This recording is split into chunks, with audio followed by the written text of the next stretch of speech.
In the beginning God created the heavens and the earth.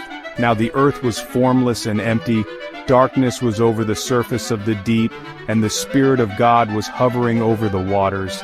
And God said, "Let there be light," and there was light. God saw that the light was good, and he separated the light from the darkness. God called the light day, and the darkness he called night. And there was evening, and there was morning, the first day.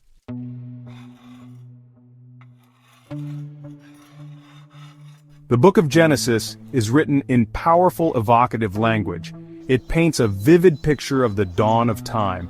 And God said, "Let there be a vault between the waters to separate water from water." So God made the vault and separated the water under the vault from the water above it. And it was so.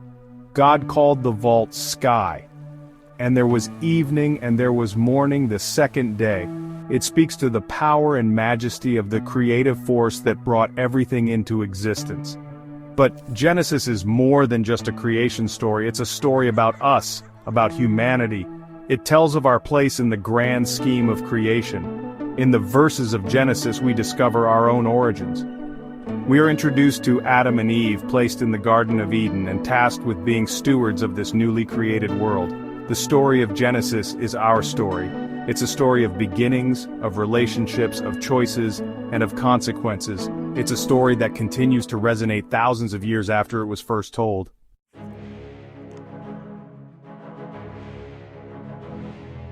And God said, "Let the water under the sky be gathered to one place, and let dry ground appear." And it was so. God called the dry ground land, and the gathered waters he called seas. And God saw that it was good. Then God said, "Let the land produce vegetation, seed-bearing plants and trees on the land that bear fruit with seed in it according to their various kinds." And it was so. The land produced vegetation, plants bearing seed according to their kinds, and trees bearing fruit with seed in it according to their kinds. And God saw that it was good. And there was evening and there was morning the third day. This, my friends, is the third day. Can you feel the wonder of that first vegetation, the emergence of life on land?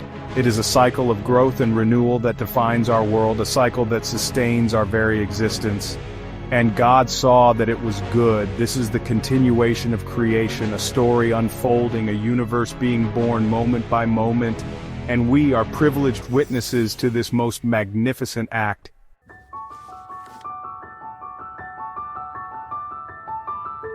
And God said, "Let there be lights in the vault of the sky to separate the day from the night, and let them serve as signs to mark sacred times and days and years, and let them be lights in the vault of the sky to give light on the earth." And it was so. God made two great lights, the greater light to govern the day, and the lesser light to govern the night. He also made the stars. God set them in the vault of the sky to give light on the earth, to govern the day and the night, and to separate light from darkness. And God saw that it was good. And there was evening and there was morning, the fourth day. This separation is not just physical but symbolic. It's a testament to the order that God brings forth from chaos, a division that defines the very structure of our world. The sky, a canvas of blue, stretched taut above us, a constant reminder of the power that created it. And in the evening, as the light of the first day faded, there was a sense of completion, a sense of peace.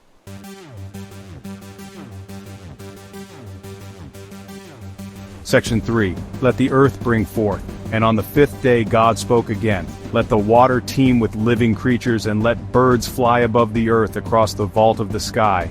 So God created the great creatures of the sea and every living thing with which the water teems and that moves about in it, according to their kinds, and every winged bird according to its kind. And God saw that it was good. God blessed them and said, "Be fruitful, and increase in number, and fill the water in the seas, and let the birds increase on the earth." And there was evening, and there was morning, the fifth day.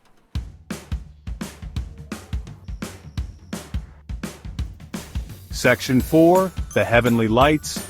And God said, "Let the land produce living creatures according to their kinds, the livestock, the creatures that move along the ground, and the wild animals, each according to its kind." And it was so. God made the wild animals according to their kinds, the livestock according to their kinds, and all the creatures that move along the ground according to their kinds. And God saw that it was good. Then God said, "Let us make mankind in our image, in our likeness, so that they may rule over the fish in the sea and the birds in the sky, over the livestock and all the wild animals, and over all the creatures that move along the ground." So God created mankind in his own image. In the image of God he created them. Male and female he created them. God blessed them and said to them, "Be fruitful and increase in number, fill the earth and subdue it. Rule over the fish in the sea and the birds in the sky and over every living creature that moves on the ground." Then God said, "I give you every seed-bearing plant on the face of the whole earth and every tree that has fruit with seed in it.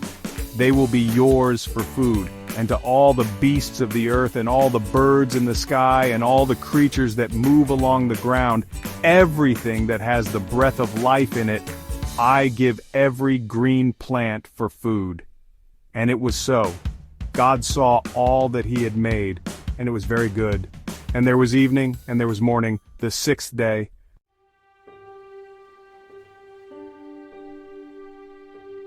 Section 5. The breath of life. Thus, the heavens and the earth were completed in all their vast array. By the seventh day, God had finished the work he had been doing. So on the seventh day he rested from all his work. Then God blessed the seventh day and made it holy, because on it he rested from all the work of creating that he had done. The stage was set for the crowning glory of creation.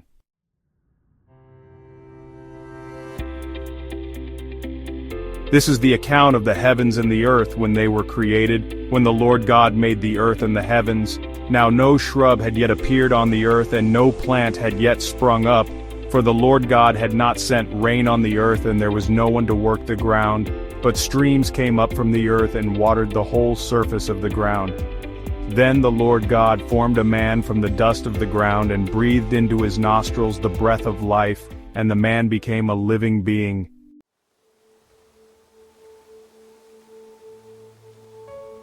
Now the Lord God had planted a garden in the east, in Eden, and there he put the man he had formed. The Lord God made all kinds of trees grow out of the ground, trees that were pleasing to the eye, and good for food. In the middle of the garden were the tree of life, and the tree of the knowledge of good and evil. A river watering the garden flowed from Eden. From there it was separated into 4 headwaters. The name of the first is the Pishon. It winds through the entire land of Havilah, where there is gold. The gold of that land is good. Aromatic resin and onyx are also there. The name of the second river is the Gihon. It winds through the entire land of Cush. The name of the third river is the Tigris. It runs along the east side of Asher. And the fourth river is the Euphrates.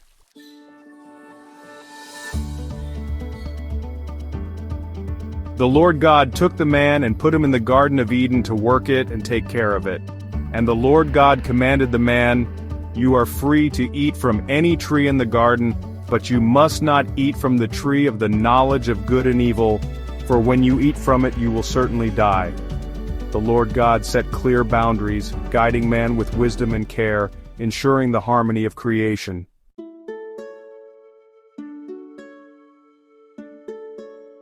The Lord God said, "It is not good for the man to be alone. I will make a helper suitable for him." Now the Lord God had formed out of the ground all the wild animals and all the birds in the sky. He brought them to the man to see what he would name them, and whatever the man called each living creature, that was its name. So the man gave names to all the livestock, the birds in the sky, and all the wild animals. But for Adam, no suitable helper was found.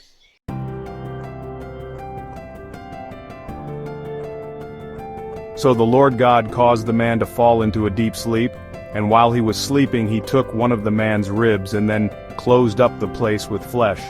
Then the Lord God made a woman from the rib he had taken out of the man, and he brought her to the man. The man said, "This is now bone of my bones and flesh of my flesh. She shall be called woman, for she was taken out of man." That is why a man leaves his father and mother and is united to his wife, and they become one flesh. Adam and his wife were both naked and they felt no shame.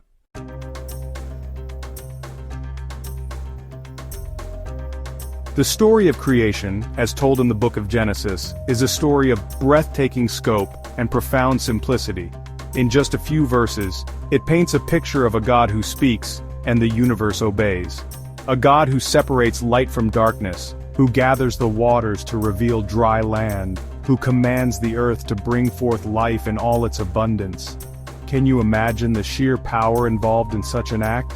The artistry, the precision, the love that went into creating every detail of this world we call home. From the smallest grain of sand to the vast expanse of the starry sky, every element points to a creator who is both powerful and intimate, majestic and personal. It's a story that fills us with awe, a story that reminds us that we are part of something much greater than ourselves. And yet, for all its grandeur, the story of creation is also a story of tender care, of a God who takes delight in his creation, who pronounces each stage good and who on the sixth day forms humanity in his own image, breathing life into us with his very own breath.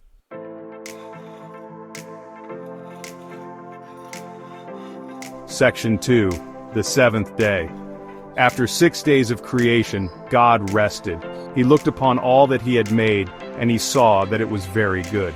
This seventh day, the Sabbath, is not just a pause in the creative process, but a celebration, a consecration of time itself.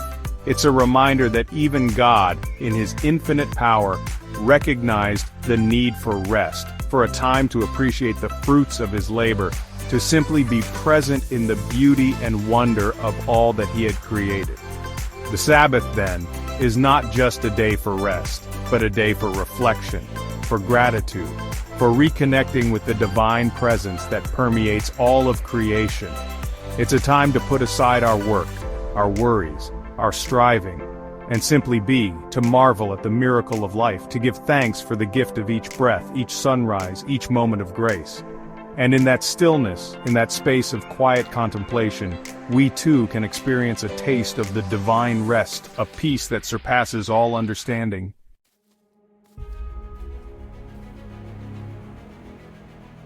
Section 3. Our place in creation. The creation story doesn't end with the seventh day. It continues with us, with humanity entrusted with the care of this magnificent planet, this intricate web of life. We are called to be stewards, to cultivate and protect the earth, to live in harmony with nature and with each other. This is our inheritance, our responsibility, our privilege. Just as God took delight in his creation, so too are we invited to find joy and wonder in the natural world, to appreciate its beauty, to respect its rhythms, and to protect its delicate balance. We are part of creation, not apart from it. Our lives are intricately connected to the air we breathe, the water we drink, the food we eat, the land that sustains us. When we harm the earth, we harm ourselves. When we care for creation, we care for ourselves, for future generations, and for the legacy we will leave behind.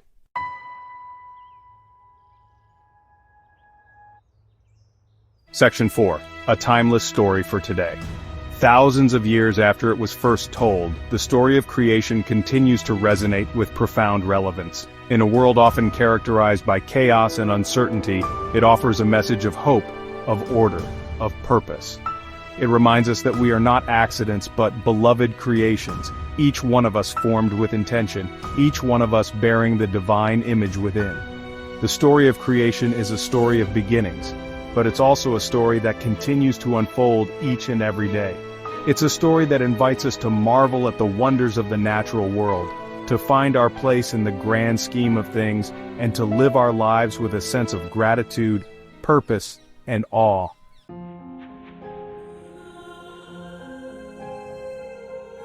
Section 1. A Universe Unfolding, the Book of Genesis.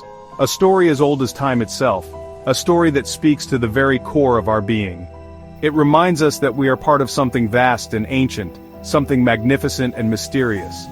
We are part of a universe still unfolding. As we look up at the stars, we see the same sky that Adam gazed upon, the same moon that illuminated the Garden of Eden, the same sun that nourished the first fruits of the earth. We are connected, across millennia, by the unbroken thread of creation. The story of Genesis is a call to remembrance, to remember who we are, where we came from, and the sacred duty entrusted to us. We are caretakers of this planet, guardians of its beauty. We have a responsibility to cherish and protect it, for ourselves and for generations to come. Let us carry the wonder of creation in our hearts. Let us tread lightly upon this earth, and let us strive to live lives worthy of the gift we have been given, the gift of life, in a universe teeming with wonder.